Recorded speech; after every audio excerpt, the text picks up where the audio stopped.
자, 두 번째 이슈는 유전자 편집 시장과 관련된 내용 알아보도록 하겠습니다. 자, 이 유전자 편집 상당히 생소한 단어인 것 같은데 아직 상용화된 치료제는 없는 거죠? 네, 없습니다. 그런데 다음 달에 미국에서 첫 허가 치료제 탄생이 유력하다 이런 전망이 나오고 있어서 업계가 좀 주목을 하고 있습니다. 네. 한국생명공학연구원 자료를 보면요. 글로벌 유전자 편집 시장은 올해 50억 달러, 우리 돈 6조 6천억 원에서 오는 28년에 100억 달러, 우리 돈 13조 1천억 원 규모를 넘어선다 이런 전망이 나왔습니다. 상당히 큰 규모의 시장인데 네네. 그런데 여기서 제가 하나 좀 여쭤보겠습니다. 유전자 편집, 그냥 우리 단어로 하면 유전자를 우리 마음대로 이렇게 뭐 잘랐다 붙였다 이런 부분인가요?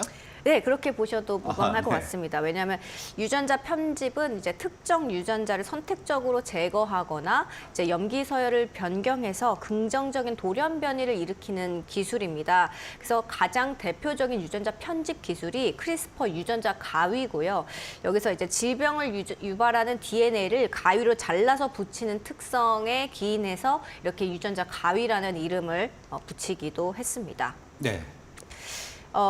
다시 이제 돌아가서 다음 달에 이제 미국에서 희귀 유전성 빈혈 치료제 엑사셀이라고 불리는 이 치료제가 승인을 받으면 이제 본격적으로 이 시장이 개화할 것이다 이런 전망이 나옵니다.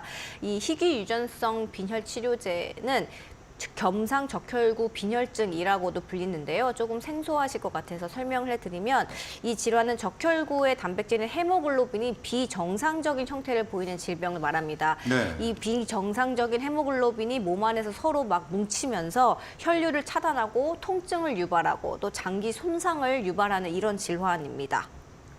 네. 자, 이렇게 엑사셀이 다음 달에 허가가 된다면 아무래도 이 유전자 편집 시장이 개화되는 거 아니겠습니까? 현재로서는 승인이 좀 유력한 상황인가요?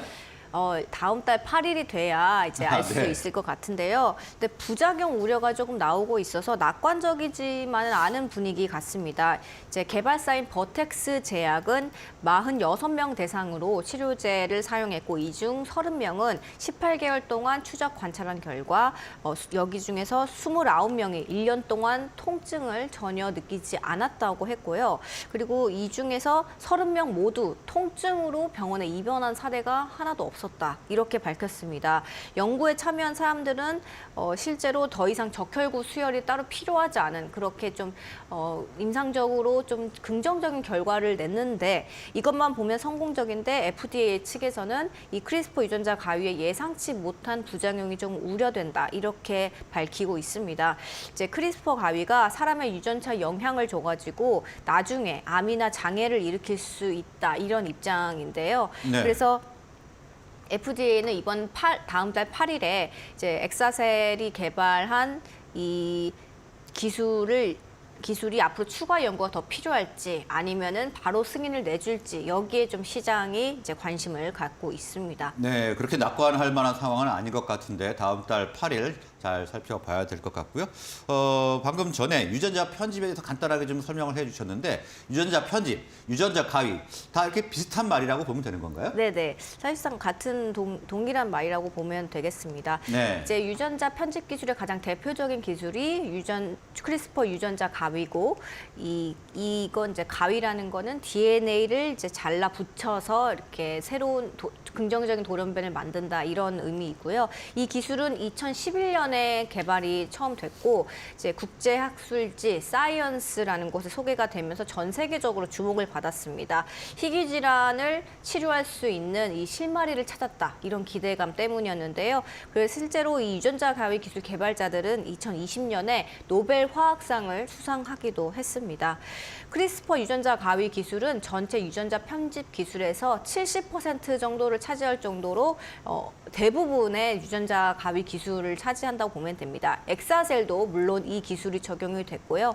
다만 유전자를 다뤄야 하는 아주 고난이도 기술이기 때문에 아직 시판 치료제가 없는 상황입니다. 그래서 엑사셀 허가에 좀 남다른 기대감이 쏠리고 있습니다. 네, 그럴 것 같은데요. 자, 엑사셀 이외에도 또 또 글로벌 제약사들도 이 기술 확보하기 위해서 경쟁에 뛰어들 것 같은데 네네. 상황은 좀 어떻습니까? 네, 말씀하신 대로 글로벌 대형 제약사들이 이제 이 유전자 기술 확보를 위해서 좀 경쟁적으로 속도를 내고 있습니다. 가장 적극적인 곳이 글로벌 빅파마 아스트라제네카인데요. 네. 이 자회사인 알렉시온을 통해서 지난해 10월에 6,800만 달러, 우리 돈 약 890억 원을 투자를 해서 유전자 편집 전문 업체 로직바이오를 인수를 했습니다. 올해 3월에는 유전자 편집 플랫폼을 또 기술 이전을 받았고 또 당장 이달에는 지분 투자를 통해서 프랑스 바이오 벤처로부터 관련 유전자 편집 기술 후보 물질 10개를 공동 개발한다고 발표하기도 네. 했습니다. 그래서 올해와 내년에만 여기에 투입되는 비용이 한 3,200억 원 정도에 달한다고 합니다. 그만큼 적극적으로 이 유전자 편집 기술에 이제 좀 올인을 하고 있는 셈이죠.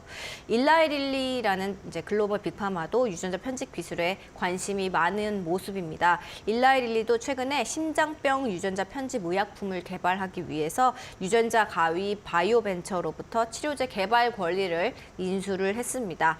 최대 계약 규모는 7,850억 원에 달할 정도로 굉장히 큽니다. 유전자 편집 관련 기술 거래 중에서 역대 최다로 꼽히고 있습니다. 국내도 마지막으로 잠깐 살펴볼 필요가 있겠는데요. 툴젠이 아시아 기업 중 유일하게 유전자 가위 기술의 원천 특허를 보유를 하고 있는 상황입니다. 그런데 이 비교적 너무 초기 단계이기 때문에 상업화까지는 시간이 조금 필요한 상태라는 그런 진단이 나오고 있습니다. 네, 지금 유전자 편집, 유전자 가위에 대해서 알아봤는데요. 이제 영화에서 보던 그런 기술들이 눈앞에 다가오고 있는 것 같습니다. 자, 오늘 말씀은 여기까지 듣겠습니다. 네. 고맙습니다. 감사합니다.